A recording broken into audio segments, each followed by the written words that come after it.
Are you listening? Welcome to another episode of the Nerf Report, your go-to source for all the week's gaming news, nerfed into one show once a week so you can worry less about reading the news and get back to playing those video games. And if you think that sounds awesome, make sure to support the channel by hitting that subscribe button and sharing it with your friends. But of course, on this week's episode, after years of speculation, Google has finally unveiled their brand new gaming platform called Stadia. And honestly, just... But before we talk about any of that, your top headlines. I'm Ben, I'm from Holland, and this is the Nerf Report.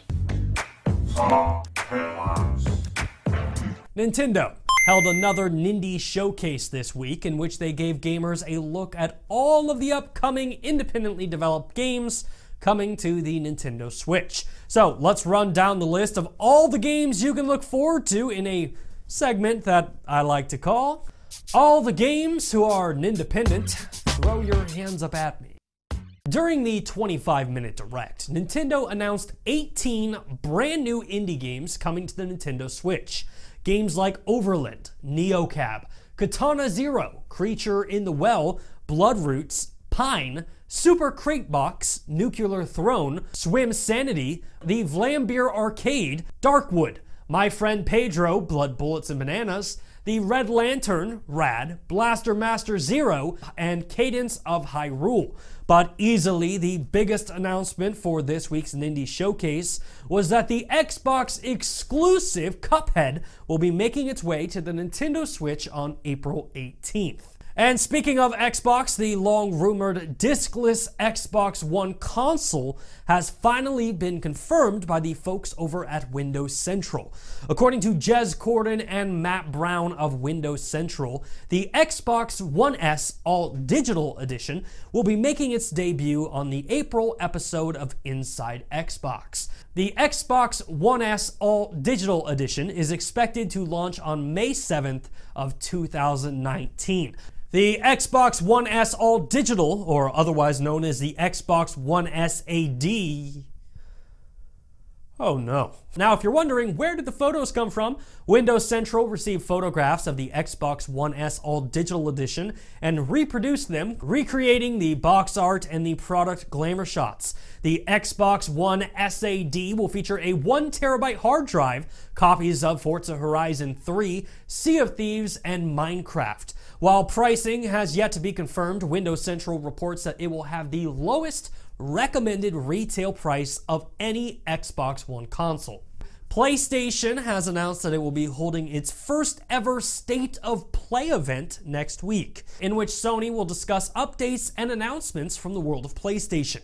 State of Play will feature upcoming PlayStation 4 and PlayStation VR games, new trailers, new gameplay footage, and new game announcements.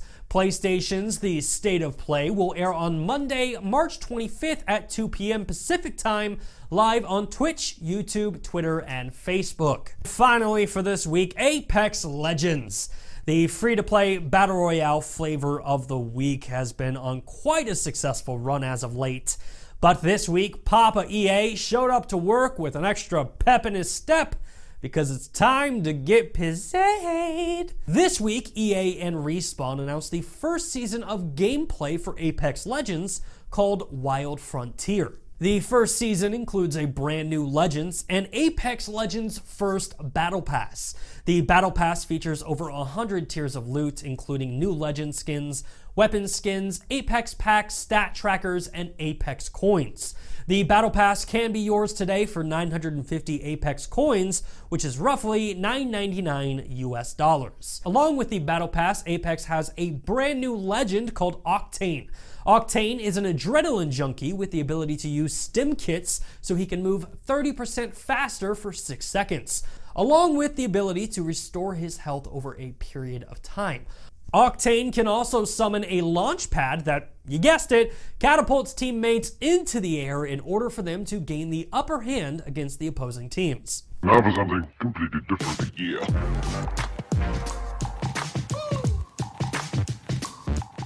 GDC.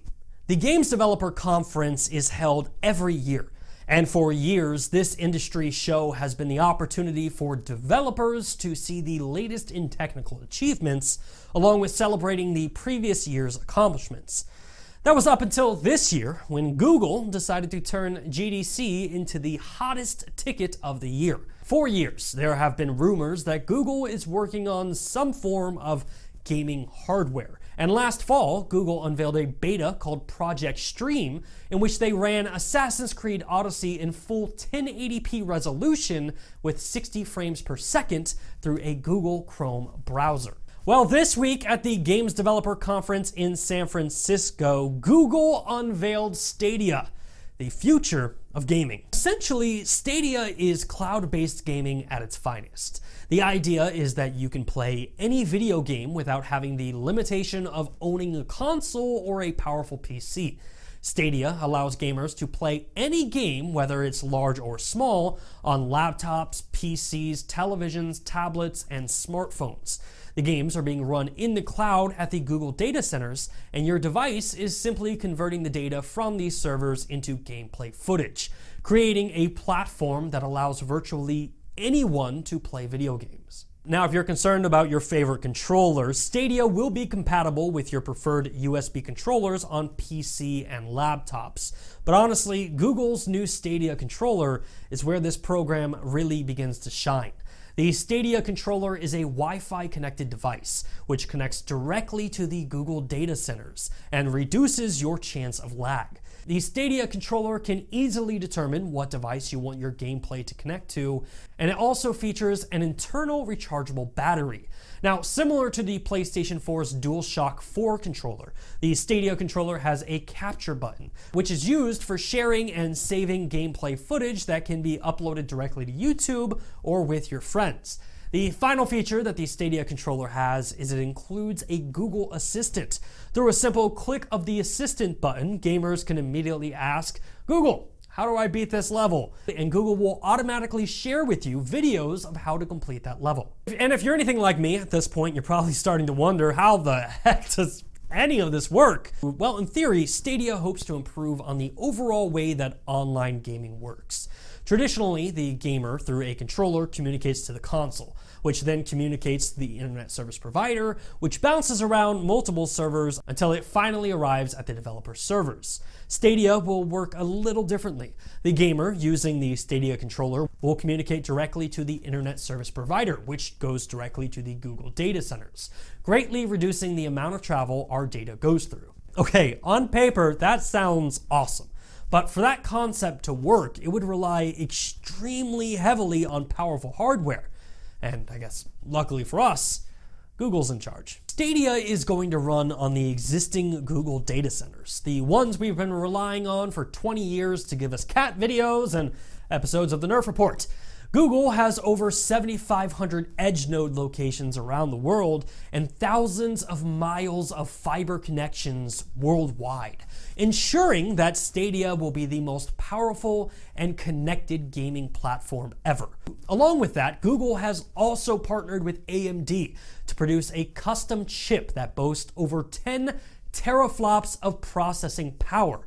And to compare that to the current generation of gaming, that's more teraflops than the Xbox One and the PlayStation 4 combined. In fact, at launch, Google is planning for Stadia to have 4K resolution with 60 frames per second, HDR, and surround sound, with the capability to scale up to 8K resolution with 120 frames per second in the future. But for me, the true magic of Stadia really falls into the possibilities of what this allows developers to do. During the press conference, Google showed off multiple features like machine learning. Through style transfer machine learning, a developer can upload an image, say Starry Night, and Google's machine learning will immediately color in that game using this image. Another feature that Google shared was state share. Gamers are able to share memorable moments with their friends, family, or viewers in an instant. Through state share, a game's state, including player position, inventory, or health, is captured like a snapshot. And through a URL link that I could post on Twitter, anyone that clicks that link is immediately transported directly into the game at that exact same moment. Now, Stadia will also offer complete YouTube integration. Following a trailer of a new video game, a Play Now button will pop up, and by clicking that button, you are transported directly into that game within 5 seconds. No load screens, no updates, and no downloads. Streamers can also run open lobbies through Stadia, allowing viewers to join their current session directly through their stream via any device. With Stadia, you are no longer prevented from playing with the likes of Ninja or Dr. Lupo due to hardware. You can play right along with your favorite streamer from your phone, tablet, PC, or Chromecast. Now, at this point of the press conference, I'm 100% sold on the idea of Stadia. But let's face it, a gaming platform is only good as the games that it offers. And luckily for us, over 100 studios are using Stadia development kits right now. And during the press conference, Google announced a new first-party studio, Stadia Games and Entertainment, which is being run by the industry veteran Jade Raymond. Okay, now that we've seen the full awesomeness of Stadia, let's pull ourselves back a little bit and realize that at launch, this product is not going to be for everyone. In fact, Google confirmed that initially this service will only be available for the US, UK, Canada, and Europe. And honestly, you will require a minimum of 25 megabit download internet speed.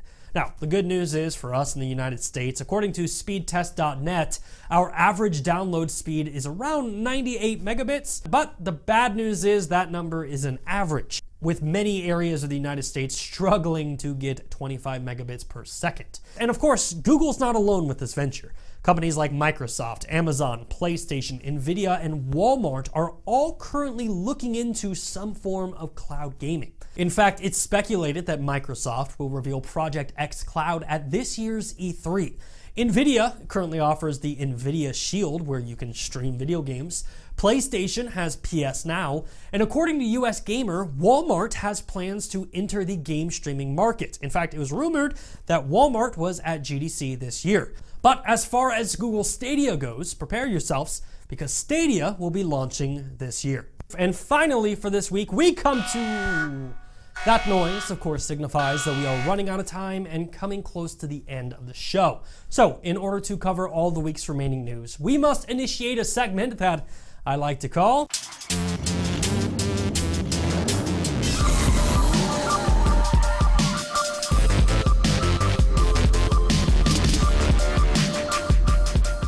Every single week, we have so much news to talk about and so little time to do it. So we take all the week's remaining news, put 60 seconds on the clock, and try to cover it as fast as humanly possible without running out of breath, passing out, or dying. And at this point, it would be a tragedy if I died right before the 100th episode. So we're not dying, folks. So with that in mind, let's put 60 seconds on the clock. Thunder noise! And... go. Days Gone will be launching with a photo mode, so when you're in the zombie apocalypse, make sure to take your selfies with your favorite flesh-eating zombies. Xbox announced that they will be holding an indie event this week. Bethesda has confirmed that they will be at E3, but keep your pitchforks and torches at home, and keep in mind, Bethesda also offers great games like Doom and Elder Scrolls. I'm sure their presentation will be great. Lucasfilm's Games is back, baby! Great! Now give me my Gungan video games. Nintendo is rumored to be looking at getting into the cell phone business. Hellboy is a playable character in Brawlhalla. The Atari VCS has been delayed. Fortnite has officially hit 250 million total players. That's insane. I wish I had 250 million people watching this show. God of War won the Game of the Year award at this year's GDC, and the video game Control, super cool game, will be launching on August 27th. That is it for Nerfed in 60 seconds, and that is it for this week's episode of the show. If you like what you saw, make sure to hit that like button. If you're new here and haven't done so already, please subscribe to the channel and, you know, maybe just share it with your friends. 250 million of them to be precise. As always, my name is Bryant Chappelle. You are you, and this has been the Nerf Report. Thanks for watching.